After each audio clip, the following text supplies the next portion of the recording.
Bonjour à toutes et à tous, bienvenue dans le podcast là sur Big Rusty. On va parler de Cédric Doumbé contre Baki, car oui, il y a de l'attraction. Le combat qui passionne la France entière n'est pas mort. Et non, ladies and gentlemen, puisque hier sur Twitter, Cédric Doumbé et Baissangour Shamsuddinov ont réaffirmé leur intérêt pour ce choc.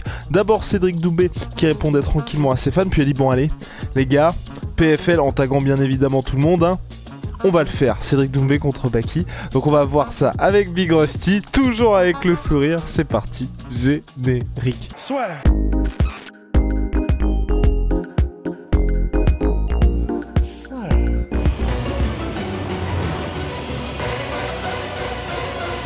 L'UFC, ça vit plus fort avec BetClick. Big Rusty, je tiens quand même à soulever un point parce que oui, certes, Cédric Doumbé a dit bon bah écoutez, vous voulez que je m'occupe de votre petit, bah c'est parti, je vais le faire. Mais je comprends aussi d'un côté Cédric Doumbé. Qu'est-ce qu'il a à gagner en affrontant Baissangour Shamsuddinov ? Bah, en vrai, en soi, tu vois, c'est bête à dire, mais on en parlait en off juste avant. En réalité, là, si jamais Cédric Doumbé, donc il y a visiblement l'option Anthony Pettis pour le marché un peu plus international et puis pour se faire connaître un peu plus des fans de MMA, notamment aux States, là où ce serait plus important de développer Cédric Doumbé probablement pour le PFL. À part Anthony Pettis, là pour l'instant comme star qui pourrait en tout cas qui serait intéressante pour Cédric parce que malheureusement les Oumalatov ce serait des combats de malades probablement, les Sadibou etc. mais personne ne les connaît vraiment à l'international.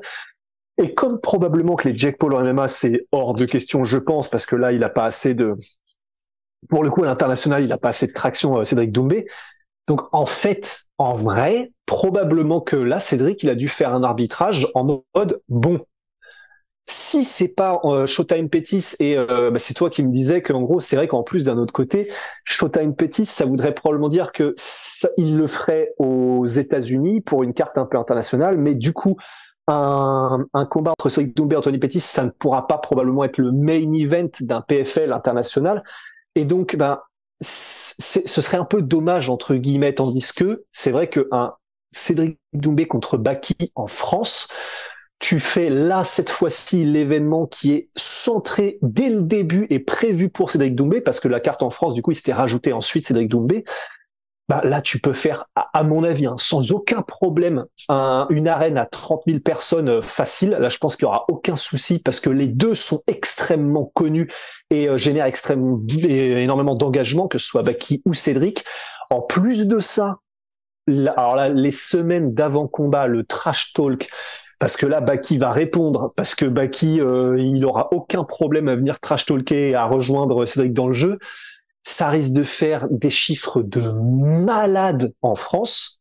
Et du coup, probablement que Cédric se dit, bon, là, tout de suite, si le choix, c'est entre Anthony Pettis et Baki, certes, je prends un petit peu de retard sur la progression de la carrière internationale, mais je fais un autre événement qui va tout exploser et marquer l'histoire en France, quoi. Oui, mais Big Rusty, Cédric Doumbé, le petit jeune qui commence en MMA, il l'a déjà fait finalement avec Jordan Zebo. Est-ce qu'il peut faire mieux que ce combat-là ? Parce qu'on le rappelle, contre Jordan Zebo, il y a eu tout ce qui s'est passé médiatiquement où littéralement la France était devant le PFL, ce qui était exceptionnel pour le premier événement de l'organisation, pour un combat qui, Cédric Doumbé contre Jordan Zebo, vous n'êtes pas en France, ça n'a pas d'importance. Enfin, on peut citer 100 combats easy qui sont plus importants que ce combat-là en 2023, mais Cédric Doumbé a réussi à passionner les gens autour de ce combat-là et ensuite il a assumé avec un KO en 9 secondes. Donc c'est vrai qu'un combat où il avait tout à perdre et qu'il assume de cette manière-là, je peux comprendre que de son point de vue, tu te dises bis repetita là contre Baissangour qui est un niveau encore au-dessus,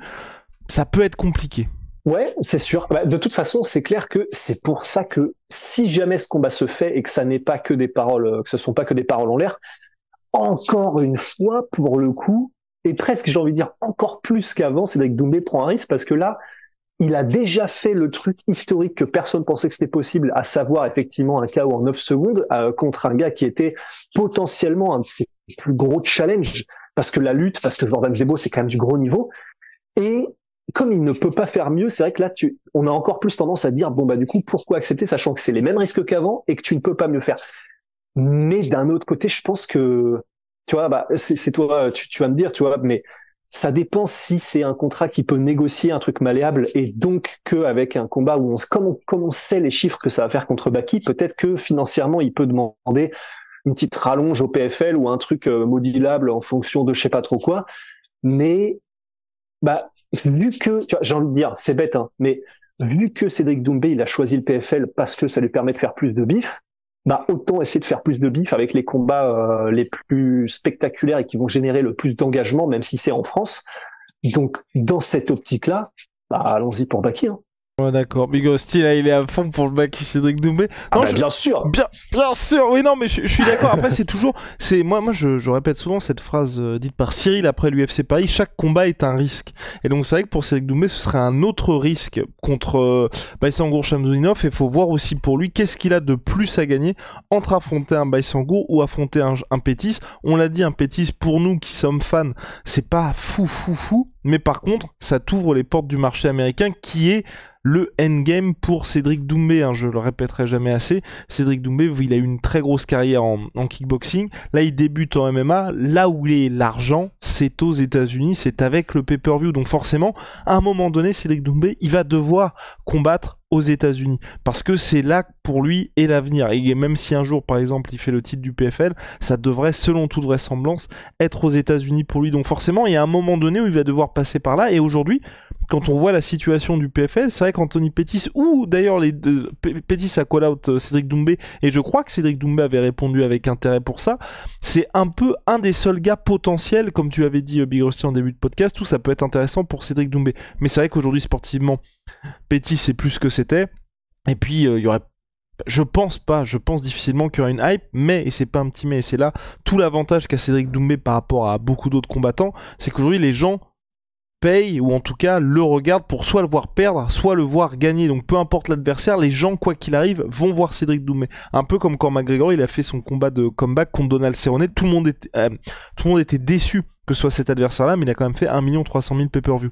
Aujourd'hui, nous on adopte le point de vue de faut que le PFL nous mette bien avec une superbe affiche, donc que ce soit Baki ou Anthony Pettis, mais demain ils font Cédric Doumbé contre un mec que vous ne connaissez pas, vous allez quand même regarder comme ce qui s'était passé avant au MMA GP, où certes c'était les débuts de Cédric Doumbé en MMA, mais il arrivait quand même à susciter de l'intérêt avec des noms qui n'étaient pas connus du grand public. Et là je pense qu'aujourd'hui Cédric Doumbé, avec la hype qu'il a réussi à créer, lors de ses débuts au PFL, avec tous les nouveaux fans qui l'ont découvert, puisque je sais plus à combien il est de followers, mais il a explosé vraiment avec ce combat-là. De toute façon, peu importe qui il va affronter, ça va être intéressant. Après, là, ça va dépendre de Cédric Doumbé, mais surtout du PFL, de qui ils veulent lui mettre pour ce combat-là, parce que ce qui est important aussi à dire, hein, c'est que pour le PFL, ils sont dans une situation où ils doivent faire combattre Cédric Doumbé, et ils doivent aussi se dire comment on fait pour maximiser un petit peu l'audience qu'a Cédric Doumbé et nous les autres combattants qu'on a, parce que là avec Big Rusty on en parlait en off tout à l'heure, d'ici quelques semaines il y a les finales européennes du PFL, tout le monde s'en fout, mais le PFL doit le faire parce qu'ils doivent préparer l'avenir évidemment, et ils savent très bien qu'ils peuvent pas avoir des Francis Ngannou, des Cédric Doumbé, des Jake Paul en main event tous les week-ends. Et donc je m'attendais pas à ce que tu passes par là. Pardon, excuse-moi Big Rusty. et donc en gros au global, show must go on pour ça. Donc ça va dépendre de beaucoup de choses du côté du PFL, et surtout n'oubliez pas hein, que Cédric Doumbé à la base devait faire ses débuts au PFL à Atlanta. Il était même pas en main card ou tout début de main card. Mais bref, même nous on avait trouvé ça un peu surprenant parce qu'on disait un mec aussi connu qui fait ses débuts dans une anonymat la plus totale quasiment, c'était un petit peu dommage. Et finalement c'est vrai que le PFL, Cédric Doumbé était un peu blessé. Ils en avaient profité pour décaler tout ça avec un main event au PFL Paris où là, c'est ce qui avait le plus de sens pour l'organisation. J'ai terminé sur ce long tunnel, Big Rusty. Ouais, non, bah en soi, ouais. Et puis t'as raison, c'est vrai que tout dépend des motivations de Cédric, mais si ce qu'il veut, c'est des événements qui marquent l'histoire, pour le coup, là, il y a pas le choix, il y a pas de choix. Parce que là, il marque l'histoire du sport français en termes de MMA, c'est sûr et certain, parce que ça va être d'une envergure.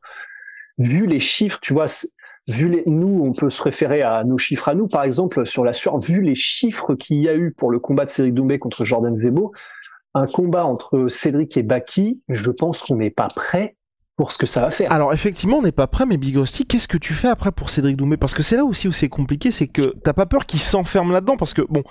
Si on met de côté le côté si on met de côté le fait qu'on soit fan, le fait qu'on parle de hype, le fait qu'on soit français, t'es un Brésilien, t'es un Américain, tu te dis il a battu 2 fois de suite, si tout se passe bien pour Cédric Doumbé évidemment, il a battu Jordan Zebo puis Baïsangour Shamsudinov. qu'est-ce que tu fais après? Parce qu'il y aura cette impression peut-être un peu de surplace, encore que parce que Baki, je pense que si bat Félix Klinkhammer, il va faire un grand bond dans les classements.